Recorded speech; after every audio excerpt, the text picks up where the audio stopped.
আমি আল্লাহ তোমাদের উপরে সিয়ামকে ফরজ করে দিলাম। তোমাদের উপরে রমজানের রোজাকে ফরজ করে দিলাম। তাহলে মায়েরা বোনেরা মুমিন মেয়েদের প্রথম দ্বিতীয় নম্বর কাজ রমজান মাসে সিয়াম পালন করা, রোজা রাখা।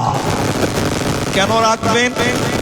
কেন রোজা রাখবেন? এর গুরুত্ব কত, এর তাৎপর্য কত, এর গুরুত্ব কত?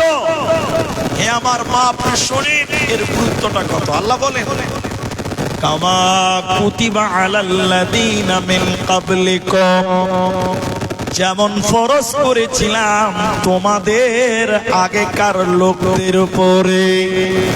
তেলে মায়েরা, কোচরা, গোপালপুরের বেটিরা, রোজা শুধু আল্লাহ আমাদেরকেই দিয়েছে এমন নয়, এর গুরুত্ব কত।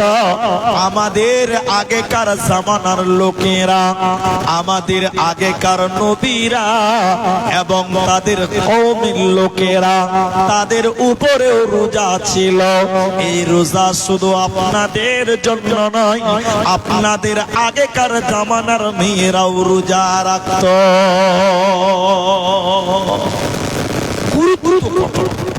শুধু আমাদেরকেই যে আল্লাহ বলেছে তা নয়, আমাদের আগেকার জামানায়ও রোজা নামক ইবাদত ছিল, কিন্তু তারা আমাদের মতন 30 দিন রাখেনি। কোন নবী একটা রোজা রেখেছে, কোন নবী দুটো তিনটা, এরকম রাওয়ায়াত, এরকম প্রমাণ আছে।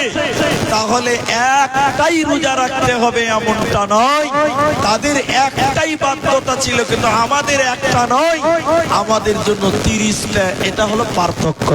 কিন্তু তাদেরও রোজা ছিল, আমাদের আগেকার জামানায় রোজা ছিল। তাহলে আগেকার জামানার রোজা কেমন ছিল? আমার মায়েরা বোনেরা কান করে শুনেন, আল্লাহ নবী বলছেন, আমি যখন মদিনা গেলাম, মদিনাতে গিয়ে দেখলাম মদিনার ইহুদিরা রোজা রেখেছে। মদিনার ইহুদিরা মুহররম মাসের 10 তারিখে রোজা রেখেছে। আমি নবীজি বললাম, কি ব্যাপার মদিনার লোক, তোমরা আজকে রোজা রেখেছো কেন? মদিনার ইহুদিরা বলেছিলেন, ইয়া রাসূলুল্লাহ, ইয়া হাবিবাল্লাহ, দয়ার নবী আপনি শুনলেন কেন? কেন?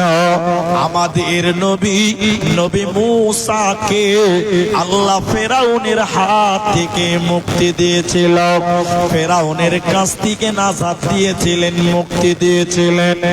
এরই কারণে আল্লাহর শুকরিয়ার জন্য, আল্লাহকে ধন্যবাদ দেওয়ার জন্য আমরা মুহররমের 10 তারিখে রোজা রাখি।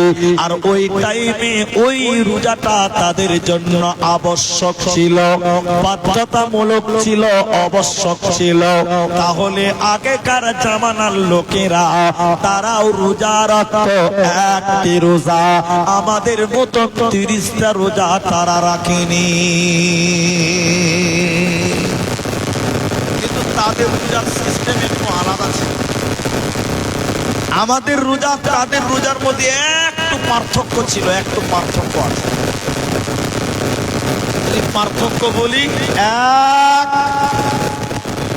তারা রোজা রাখত কিন্তু ভোরের বেলায় তারা সাহারি খেত না। আগেকার জামানার লোকেরা ভোর রাতে সাহারি খেত না, ভোরের বেলায় ভাত খেত না। এটা ছিল তাদের এবং আমাদের পার্থক্য। আর আমাদেরকে নবীজি বলেছেন, তোমরা সাহারি খাও, সাহারিতে বরকত রয়েছে, বরকত। তাহলে ইহুদিরাও রোজা রাখতো কিন্তু তারা সাহারি খেত না। আর আমাদেরকে নবীজি বলেছেন তোমরা সাহারি খাও, তাহলে সাহারি খাওয়া সুন্নাত।